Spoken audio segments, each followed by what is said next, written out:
సీసీఎల్ఏకు Lachireddy CMRO పీడీగా బాధితులు భూమాత కోసం ప్రత్యేకంగా నియామకం ప్రభుత్వం ఉత్తర్వులు జారీ మల్లోక రెడ్డి గారు అయితే వచ్చి మళ్ళీ సీఎంఆర్ఓ ఆఫీసులో పడ్డారు. మరి సీసీ అంటే ఈ లచ్చిరెడ్డి సార్ అంటే ఎవరంటే ఆ రోజు ఆర్టీసీ కార్మికులకు సమ్మె చేస్తున్నప్పుడు ఆర్టీసీ కార్మికుల సమ్మెకు సంబంధించిన విషయంలో వాళ్ళకు మద్దతు ప్రకటించినటువంటి వ్యక్తి, అంటే ప్రభుత్వానికి వ్యతిరేకంగా వాళ్ళకు మద్దతు ప్రకటించినటువంటి వ్యక్తి మరి లచ్చిరెడ్డి గారు. సీఎంఆర్ఓ పీడీగా బాధితులు భూమాత కోసం ప్రత్యేకంగా నియామకం ప్రభుత్వం ఉత్తర్వులు జారీ చేసింది. డిప్యూటీ కలెక్టర్ వి లచ్చిరెడ్డికి 4 ఏళ్ల తర్వాత ప్రభుత్వం కీలక బాధ్యతలు అప్పగించింది. సీసీఎల్ఏలో CMRO computerization of mandal revenue offices project డైరెక్టర్గా ఆయన్ని నియమిస్తూ revenue principal secretary Naveen Mittal సోమవారం ఉత్తర్వులు జారీ చేశారు. అక్కడ పనిచేస్తున్న special grade deputy collector D Srinivas రెడ్డిని బదిలీ మీద రెవెన్యూ శాఖకు రిపోర్ట్ చేయాల్సిందిగా ఆదేశించారు. లచ్చిరెడ్డికి 2017లో రికార్డుల ప్రక్షాళన సమయంలో పైలట్ ప్రాజెక్టుగా చేపట్టి కీసర ఆర్డీఓగా ఉంటూ రిపోర్ట్ అందించారు. ప్రభుత్వం చేపట్టిన ప్రాజెక్టు విజయవంతం చేయడానికి కృషి చేశారు. అయితే ఆర్టీసీ సమ్మె కాలంలో కార్మికులకు రెవెన్యూ ఉద్యోగ సంఘం తరపున మద్దతు తెలిపారు.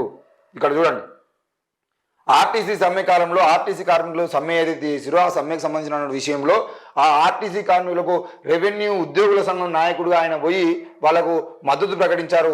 ఆ అక్కస్తో ఆయనపై బదిలీ వేటు వేశారు. అంతటితో ఆగకుండా కక్షపూరితంగా వ్యవహరించారన్న ఆరోపణలు కూడా బీఆర్ఎస్ ప్రభుత్వం మీద ఉన్నాయి. సుమారు 4 ఏళ్లుగా విధులకు దూరంగా ఉన్నారు.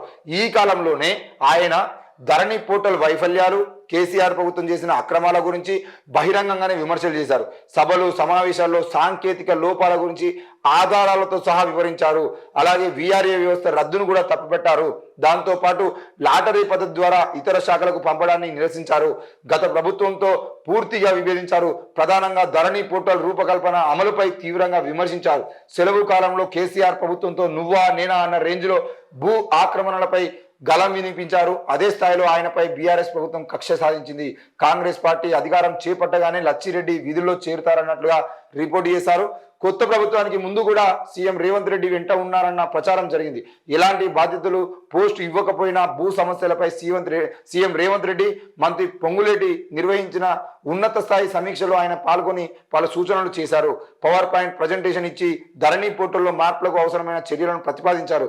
ఈ క్రమంలోనే ఆయనకు సీఎంఆర్ఓ ప్రాజెక్ట్ డైరెక్టర్గా నియమిస్తూ ఉత్తర్వులు వెలువడడం గమనార్హం. రికార్డుల డిజిటలైజేషన్, భూమాత వెబ్ పోర్టల్ రూపకల్పనకు సంబంధించినటువంటి అవసరమైన చర్యల్లో లచ్చిరెడ్డి భాగస్వామ్యం కానున్నారు అని చెప్పేసి వార్త చూస్తున్నాం. మొత్తానికైతే ఆనాడు ప్రభుత్వానికి సంబంధించిన విషయంలో ముఖ్యంగా ఆర్టీసీ కార్మికులు సమ్మె చేస్తున్నటువంటి కాలంలో ఆ ఆర్టీసీ కార్మికుల మీదనే ప్రభుత్వం చాలా సీరియస్గా ఉన్నటువంటి క్రమంలో మరి రెవెన్యూ ఉద్యోగుల సంఘం తరఫున ఈయన వాళ్ళకి మద్దతు ప్రకటించడము, అప్పటి నుండి ఆయనను కంట్రోల్ నర్సులాగా చేస్తూ ఎక్కడా కూడా పోస్టింగ్ ఇవ్వకుండా ఆయనను దూరం పెట్టడానికి ప్రయత్నం చేసింది.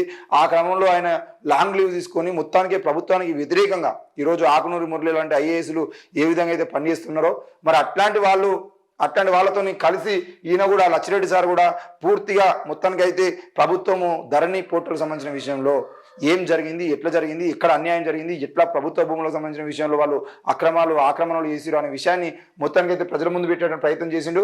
ఆ క్రమంలోనే ఆయన మీద చర్యలు తీసుకోవడం కోసం ఆయనను దూరంగా పెట్టడం ప్రయత్నం మన బీఆర్ఎస్ ప్రభుత్వం చేసేది. ఆయన లాంగ్ లీవ్ పెట్టిండు. మొత్తానికి లాంగ్ లీవ్ పెట్టి మరి మొత్తానికి ఆయన సెలవుల్లో ఉన్నప్పటికీ కూడా బీఆర్ఎస్ పార్టీ చేస్తున్న అరాచకాల మీద ప్రజలకు ఎప్పటికప్పుడు వివరణ ఇస్తూ ముందుకు వెళ్ళేటువంటి ప్రయత్నం చేసిండు. దానిలో భాగంగా ఈరోజు కాంగ్రెస్ పార్టీ అధికారంలోకి వచ్చిన తర్వాత మళ్ళీ ఆయనకు అవకాశం వస్తుంది అని చెప్పేసి అనుకున్నప్పటికీ చాలా రోజుల తర్వాత మొత్తానికి నెల రోజుల తర్వాత మొత్తానికి అయితే ఆయనకు అవకాశం ఇచ్చారు.